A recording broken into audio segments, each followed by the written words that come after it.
ഇപ്പോൾ വാർത്തയിൽ നിറഞ്ഞു നിൽക്കുന്ന ഒരു ഫോണാണ് സാംസങ് ഗാലക്സി ഫോൾഡ് എന്നുള്ളത്. നമ്മുടെ സാംസങ്ങിൻ്റെ മടക്കാൻ പറ്റിയിട്ടുള്ള ആ ഒരു ഫോൺ. ഇതിന് കാരണം എന്താണെന്ന് വെച്ചാൽ ചില റിവ്യൂവേഴ്സിന് കൊടുത്തിട്ടുള്ള റിവ്യൂ യൂണിറ്റ് പൊട്ടി എന്നുള്ളതാണ്. ഒരു റിവ്യൂവറിൻ്റെ അല്ല, ഒന്നിൽ കൂടുതൽ റിവ്യൂവേഴ്സിൻ്റെ ഫോൺ പൊട്ടിയിട്ടുണ്ടായിരുന്നു. അപ്പോൾ അതിനെ പറ്റിയിട്ടും പിന്നെ ഈ ഒരു ഫോണിൻ്റെ സ്പെസിഫിക്കേഷനെ പറ്റിയിട്ടുമാണ് ഇന്ന് നമ്മൾ പറയാൻ പോകുന്നത്. അതിനു മുമ്പ് ഇതുപോലുള്ള മൊബൈൽ സംബന്ധമായിട്ടുള്ള വീഡിയോസ് ഇനിയും കാണാൻ താല്പര്യമുണ്ട് എന്നുണ്ടെങ്കിൽ ഈ ചാനൽ ഒന്ന് സബ്സ്ക്രൈബ് ചെയ്ത് വെക്കാവുന്നതാണ്. തുടർന്ന് വരുന്ന ബെല്ലൈക്കണും കൂടി ഒന്ന് എനേബിൾ ചെയ്താൽ ഞാൻ വീഡിയോസ് അപ്ലോഡ് ചെയ്യുമ്പോൾ തന്നെ നിങ്ങൾക്ക് നോട്ടിഫിക്കേഷൻ ലഭിക്കുന്നതുമായിരിക്കും. ആദ്യം നമ്മൾ ഈ ഫോൺ എന്തുകൊണ്ടാണ് പൊട്ടിയത് എന്നുള്ളത് നോക്കുന്നതിന് മുമ്പ് ജസ്റ്റ് സ്പെസിഫിക്കേഷൻ എന്തൊക്കെയാണെന്നുള്ളത് നോക്കാം. ഈ ഒരു സാംസങ് ഗാലക്സി ഫോൾഡിൽ നമുക്ക് രണ്ട് ഡിസ്പ്ലേ ആണ് ലഭിക്കുന്നത്. ഒന്ന്, നമ്മൾ ഫോൺ തുറന്നാൽ വലിയൊരു ടാബ് പോലുള്ള ഒരു ഡിസ്പ്ലേയും പിന്നെ ഫോൺ അടച്ചാൽ ചെറിയൊരു ഡിസ്പ്ലേയുമാണ് വരുന്നത്. അപ്പോൾ തുറന്നാൽ ഈ വലിയ ടാബ് പോലുള്ള ഡിസ്പ്ലേ വരുന്നത് 7.3 ഇഞ്ച് ഫുൾ HD+ ഡിസ്പ്ലേ ആണ്. ഡൈനാമിക് അമോലെഡ് ഡിസ്പ്ലേ ആണ് ഈ ഒരു ഫോണിൽ കൊടുത്തിരിക്കുന്നത്. പിന്നെ HDR10 ഒരു സപ്പോർട്ട് നമുക്ക് ഇതിൽ ലഭിക്കുന്നുണ്ട്. പിന്നെ ഫോൺ നമ്മൾ അടച്ചാൽ ചെറിയൊരു ഡിസ്പ്ലേ പുറത്തു വരും. 4.6 ഇഞ്ചിൻ്റെ ഒരു HD+ ഡിസ്പ്ലേ, അമോലെഡ് ഡിസ്പ്ലേ ആണ് ഈ ഒരു ഇതിലും കൊടുത്തിരിക്കുന്നത്. പെർഫോമൻസിനെ പറ്റി പറയുകയാണെങ്കിൽ സ്നാപ്ഡ്രാഗൺ 855 എന്നുള്ള പ്രോസസ്സറാണ് ഈ ഒരു ഫോണിൽ ഉപയോഗിച്ചിരിക്കുന്നത്. അപ്പോൾ നമുക്കറിയാം സ്നാപ്ഡ്രാഗണിൻ്റെ ഏറ്റവും ബെസ്റ്റ് ആയിട്ടുള്ള പ്രോസസ്സറാണ് സ്നാപ്ഡ്രാഗൺ 855 എന്നുള്ളത്. അതുകൊണ്ട് തന്നെ നല്ലൊരു പെർഫോമൻസ് ഈ ഒരു ഫോണിൽ നമുക്ക് ലഭിക്കുന്നതായിരിക്കും. പിന്നെ 12 GB റാമാണ് ഈ ഫോണിൽ വരുന്നത്. കൂടാതെ 512 GB ഇൻറ്റേർണലും ഈ ഒരു ഫോണിൽ നമുക്ക് ലഭിക്കുന്നുണ്ട്.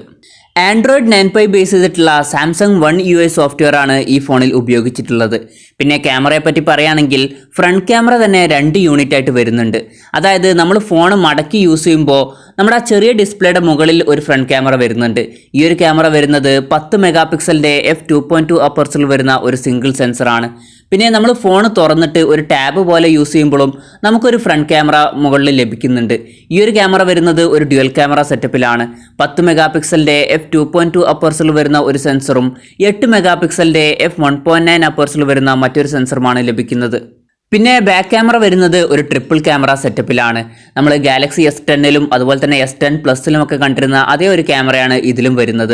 12 മെഗാപിക്സലിൻ്റെ f1.5 to 2.4 വേരിയബിൾ അപ്പർച്ചറിൽ വരുന്ന ഒരു മെയിൻ സെൻസറും 12 മെഗാപിക്സലിൻ്റെ f2.4 അപ്പർച്ചറിൽ വരുന്ന ഒരു ടെലിഫോട്ടോ ലെൻസും പിന്നെ 16 മെഗാപിക്സലിൻ്റെ f2.2 അപ്പർച്ചറിൽ വരുന്ന ഒരു അൾട്രാവൈഡ് ലെൻസുമാണ് ഈ ഒരു ഫോണിൽ വരുന്നത്. ഈ ഒരു ഫോണിൻ്റെ ഫിംഗർ പ്രിൻറ്റ് സെൻസർ വരുന്നത് ഫോണിൻ്റെ സൈഡിലാണ്. പിന്നെ ഫോണിൽ നമുക്ക് 4380 mAh ബാറ്ററിയാണ് ലഭിക്കുന്നത്. 15 വാട്ടിൻ്റെ ഫാസ്റ്റ് ചാർജിങ്ങും സപ്പോർട്ട് ചെയ്യുന്നുണ്ട്. അതുപോലെ തന്നെ വയർലെസ് ചാർജിങ്ങും സപ്പോർട്ടഡ് ആണ്.